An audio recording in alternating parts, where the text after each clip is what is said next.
Hello friends, welcome back to my channel দাদা study centre. তো বন্ধুরা, আজকের এই ভিডিওটিতে আমার আলোচনার বিষয় হলো নবম শ্রেণীর যে গণিত বিষয়টা আছে, সেই নবম শ্রেণীর গণিত বিষয়ের তোমরা প্রত্যেকে তোমাদের বইয়ের 259 নাম্বার পেজটি খুলে নাও। সেই 259 নাম্বার পেজে আজকে তোমাদের আমি 5-এর দাগ থেকে অঙ্কগুলির সমাধান করাবো। তো বন্ধুরা, তোমরা যদি এর আগের ক্লাসটি পেতে চাও তাহলে ভিডিও ডেসক্রিপশানে চলে যাও, ওখান থেকে সরাসরি তোমরা আগের ক্লাসগুলি দেখে নিতে পারবে। তো চলো তাহলে শুরু করে দিই। দেখো, এখানে 5-এর অঙ্কটিতে বলেছে ফারুক একটি বৃত্ত আঁকবে যার ক্ষেত্রফল হবে 616 বর্গ সেমি। হিসাব করে দেখি ফারুক যে বৃত্ত আঁকবে তার ব্যাসার্ধের দৈর্ঘ্য কত নেবে এবং বৃত্তটির পরিধি কত হবে। মনে করি ফারুক যে বৃত্ত আঁকবে তার ব্যাসার্ধের দৈর্ঘ্য 8 সেমি হবে। দেখো, মনে করি ফারুক যে বৃত্ত আঁকবে তার ব্যাসার্ধের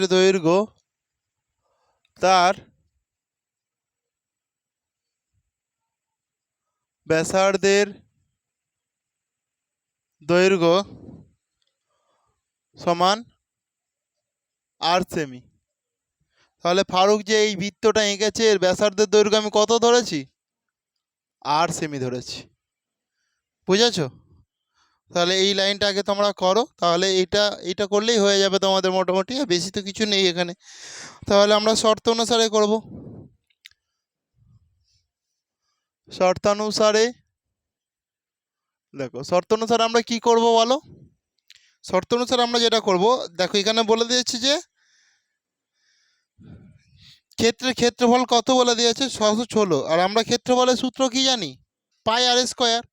তাহলে শর্ত অনুসারে পাই আর স্কোয়ার মানেই 616। তো এখান থেকে আমরা খুব ইজিলি 8টা বের করে নিতে পারবো। তো দেখে নাও ভালো করে, বা দিলাম পায়ের মান 22/7 গুণিতক আর স্কোয়ার সমান 616, বা করব।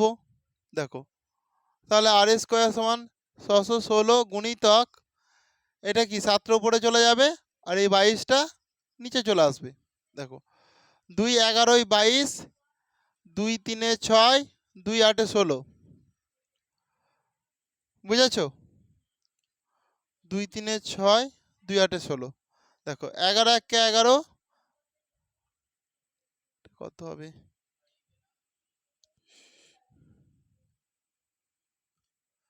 আচ্ছা, এটা দাঁড়াও, একটু দাঁড়াও। তাহলে এটা তো ভুল করলাম, এটা আমার কত ছিল? 22 ছিল যেহেতু। দেখো, 2 2 1 2, 2 1 2 11, 2 3 6, 2 8 16। এটা তো এরকম হওয়ার কথা ছিল। বুঝেছো? তাহলে দেখো, 11 1 11, 11 2 22, 11 8 88। বা করব, শুধু আর লিখবো, এ স্কোয়ারটা দেবো না। শুধু আর লেখার জন্য এই যে স্কোয়ার আছে এর জন্য আমার কি রুট হয়ে যাবে একটা। তাহলে এখানে যেরকম 28 আছে 28 গুণিতক 7 করে দিলাম। বা করব, আর সমান দেখো 4 7 28, তাহলে 2 গুণিতক 2 গুণিতক 7, 2 2 4, 4 2 2 4, 4 7 28 হয়ে গেল। আর এইখানের এই 7টা হয়ে গেল, মানে নামিয়ে দিলাম আর কি। বা আর সমান এই দুটো 2 মিলে একটা 2, আর এই দুটো 7 মিলে একটা 7। অতএব আর সমান 7 দুগুণে 14 হয়ে যাবে। 14ই হবে তোমাদের সঠিক উত্তর। 14ই হবে তোমাদের সঠিক উত্তর। করো প্রত্যেকে। তো এটার মাধ্যমে আমরা কি পেলাম বলো? এটার মাধ্যমে আমরা যেটা পেলাম সেটা হচ্ছে আর এর মান, মানে ব্যাসার্ধের মান। তার মানে এইখানটা এইটা যে 14, এই 14টা আমরা পেয়েছি। বুঝেছো? এই 14টা পেয়ে গেছি। তাহলে আমাকে প্রশ্নতে বলেছে বৃত্তটির পরিধি বের করাতে হবে। অতএব বৃত্তের পরিধি সমান 2 পাই আর। তাহলে 2 ইন্টু পায়ের মান কত? 22/7 গুণিতক আর বলতে আমি কত পেয়েছি এখানে? 14 পেয়েছি। তাহলে 7 দুগুণে 14 হয়ে যায়। 2 গুণিতক 22 গুণিতক 2, তার মানে 2 22 44, 44 2 88, তাহলে 88 সেমি সেমি হবে তোমাদের সঠিক উত্তর, 88 সেমি। এটাই তোমাদের উত্তর। তাহলে আমরা যেটা লিখব, অতএব ফারুক যে বৃত্ত এঁকেছিল তার ব্যাসার্ধের দৈর্ঘ্য 14 সেমি এবং বৃত্তের পরিধি 88 সেমি। অতএব করে নাও, প্রত্যেকে এটা করে নাও।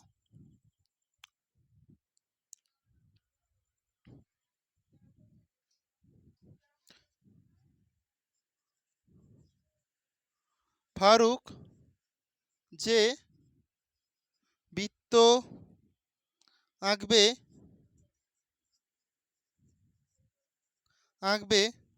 তার ব্যাসার্ধের দৈর্ঘ্য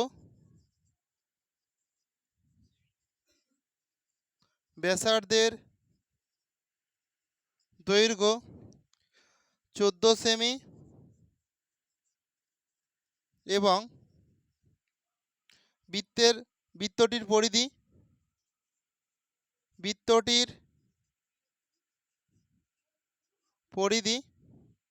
88 সেমি। প্রত্যেকে করে নাও। আশা করছি তোমরা প্রত্যেকেই বুঝতে পেরেছো। কারো যদি কোনো সমস্যা থাকে অবশ্যই কমেন্টে জানিও। তো এরপর তোমরা প্রত্যেকে ভালো করে মন দিয়ে দেখো নেক্সট অঙ্কটা।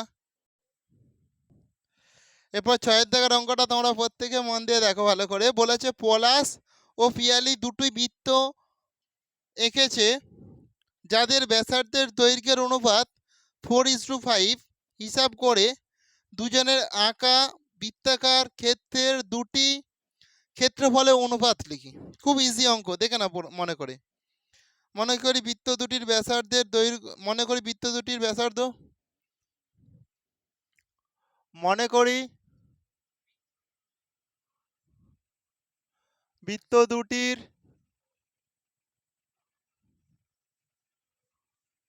ব্যাসার্ধ 4r একক এবং 5r একক, 5r একক। অতএব বৃত্ত দুটির ক্ষেত্রফলের অনুপাত, অতএব বৃত্ত দুটির ক্ষেত্রফলের অনুপাত, ক্ষেত্রফলের অনুপাতের সূত্র কি? পাই আর স্কোয়ার, পাই আর স্কোয়ার মানে এটা তো প্রথমটার, তাহলে পাই 4r এর স্কোয়ার ইজ টু পাই, এই যে 5r এর স্কোয়ার করে দিলাম, এখান থেকে এই পাই কেটে দিচ্ছি, তাহলে 4 4 16 r square is to 5 5 25 r square হয়ে গেল। তাহলে এখান থেকে আমরা এই আর স্কোয়ার কেটে দিচ্ছি, তাহলে 16 ইজ টু 25। বুঝেছ? অতএব দুজনের আঁকা বৃত্তাকার ক্ষেত্র দুটির ক্ষেত্রফলের অনুপাত, অতএব দুজনের আঁকা বৃত্তাকার ক্ষেত্র দুটির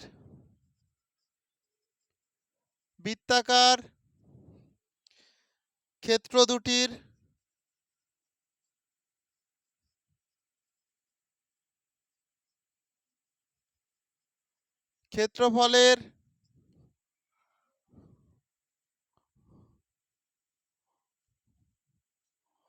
অনুপাত 16 ইজ টু 25, 16 ইজ টু 25 করে নাও, প্রত্যেকে করে নাও।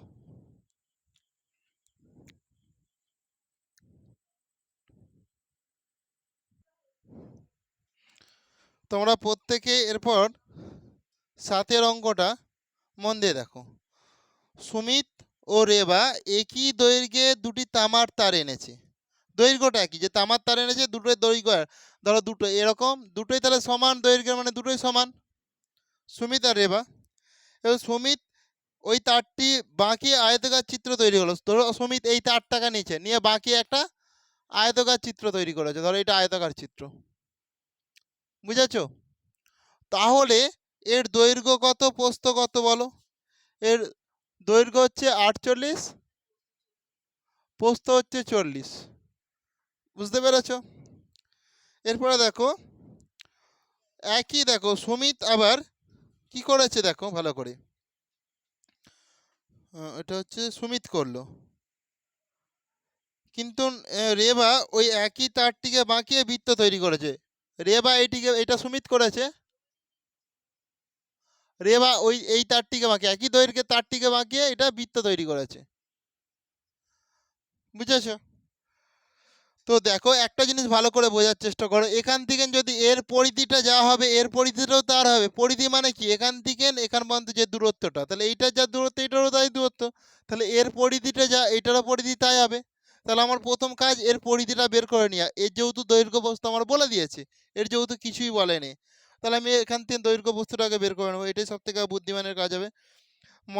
সুমিতের তৈরি আয়তাকার চিত্রের দৈর্ঘ্য, দেখো লিখছি, এটা কত দাগের অঙ্ক, 7 দাগ।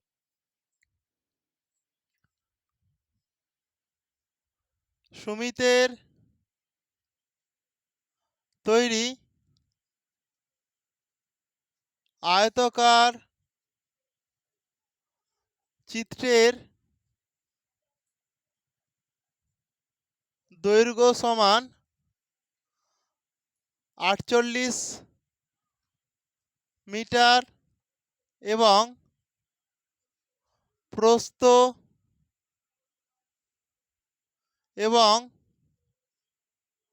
প্রস্থ সমান 40 মিটার। অতএব আয়তাকার চিত্রের পরিসীমা, অতএব আয়তাকার চিত্রের পরিসীমা সমান 2 ইন্টু দৈর্ঘ্য প্লাস প্রস্থ, 2 ইন্টু দৈর্ঘ্য কত বলো, 48, প্রস্থ কত, 40, এটা মিটার করো, এটাও মিটার হবে। তার মানে কত হবে বলো, 2 গুণিতক 8 আর 0 8 হয়, 4 আর 4 8 হয়, তাহলে 88 মিটার। 2 ইন্টু 88 মিটার, তার মানে 8 দুগুণে 16 6, 8 দুগুণে 16 লাগে 17, মানে 176 মিটার। কারো কি বুঝতে অসুবিধা আছে এটা? আশা করছি নেই। তাহলে এখান থেকে তোমরা ভালো করে দেখো। অতএব রেবার তৈরি বৃত্তের পরিধি, অতএব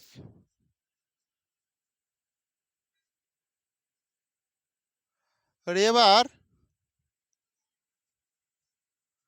তৈরি বৃত্তের পরিধি সমান 176 মিটার। মনে করি বৃত্তটির ব্যাসার্ধ, মনে করি বৃত্তটির ব্যাসার্ধ সমান 8 সেমি। অতএব শর্ত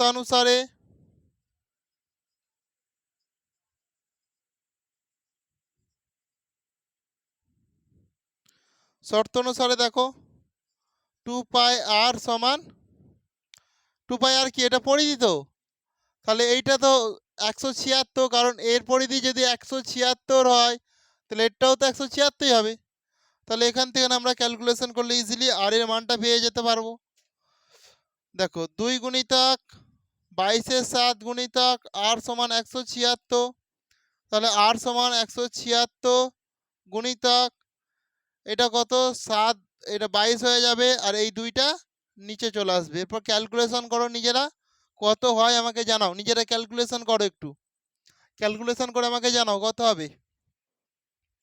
তাহলে দেখে নাও, দেখো 2 1 2 8 16, 2 8 16, 22 4 দেখো 88 হয়। অতএব আর সমান 4 7 কত হয়ে যাবে, 28। আর এর মানটা কত পেয়ে গেছি আমরা, 28 পেয়ে গেছি। তাহলে আর এর মানটা যেহেতু 28 পেয়ে গেছি, তাহলে এইটুকু পার্ট আগে তোমরা করে নাও, এরপর আমাদের নেক্সট স্টেপে যাব আমরা।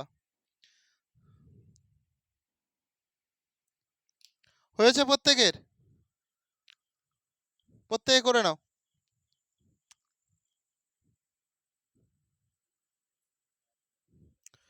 দেখো তাহলে এখান থেকে আমরা তো আর এর মানটা পেয়ে গেলাম, আর এর মানটা তো পেয়ে গেছি, আর এর মানটা 28। তাহলে দেখো অতএব রেবার তৈরি বৃত্তটির ক্ষেত্রফল, অতএব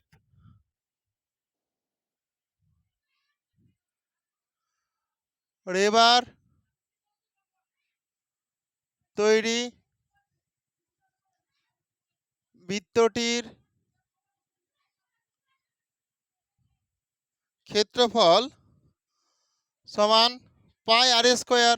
পায়ের মান কত? 22/7।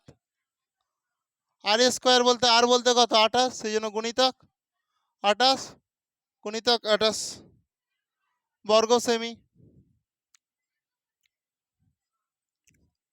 7 4 28, 22 গুণিতক 28 গুণিতক 4 বর্গ সেমি। তাহলে তোমরা এটা গুণ করো, দেখো 22 4 88, আমরা জানি 88কে তুমি 28 দিয়ে গুণ করে নাও। 28 64, 64 4 হয় থেকে 6, 28 64 65 66 67 68 69 70, তাহলে এটা 70 হয়ে গেল। গুণিতক 8 দুগুণে 16 6 হয় থেকে 1, 8 দুগুণে 16 আর 1 17, 4 6 7 14 4 হয় থেকে 1 2464 হচ্ছে।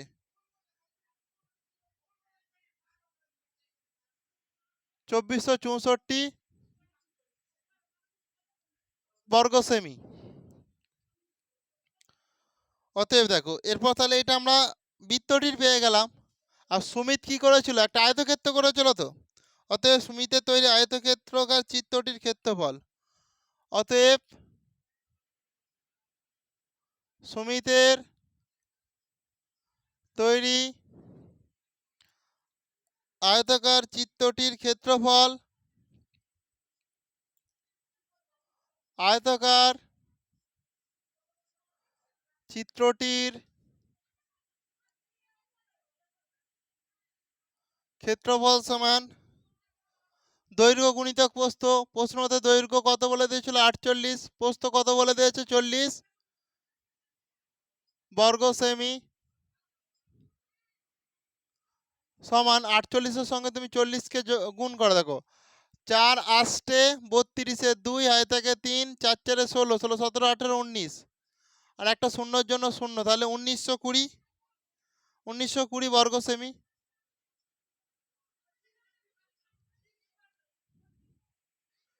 1920 বর্গ। সুতরাং সুমিতের তৈরি আয়তাকার চিত্র এবং রেবার তৈরি বৃত্ত দুটি বৃত্তর মধ্যে বৃত্তটি বেশি জায়গা জুড়ে আছে।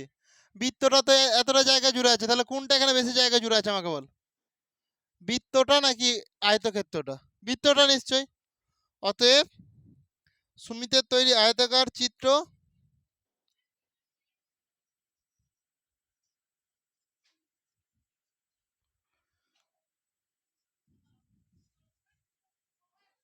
সুমিতের তৈরি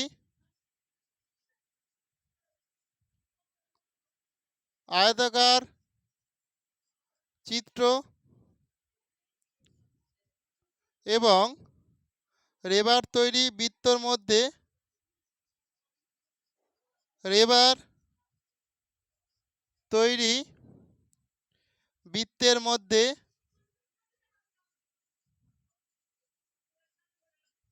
মধ্যে বৃত্তটি বেশি জায়গা জুড়ে থাকবে। বৃত্তটি বেশি জায়গা জুড়ে থাকবে। প্রত্যেকে করে নাও। দেখো এটা দেখো রেবার তৈরি রেবার তৈরি বৃত্তের মধ্যে বৃত্তটি বেশি জায়গা জুড়ে আছে, কারণ বৃত্ত তো এতটা, তাহলে বৃত্তটাই সব থেকে বেশি জায়গা জুড়ে আছে। করে নাও প্রত্যেকে। তো বন্ধুরা আজকের ক্লাসটা আমি এখানেই শেষ করলাম। তো প্রত্যেকে ভালো থেকো আর ক্লাসটি মন দিয়ে দেখো। Thank you. আসছি তাহলে নেক্সট ক্লাসে আবার দেখা হবে।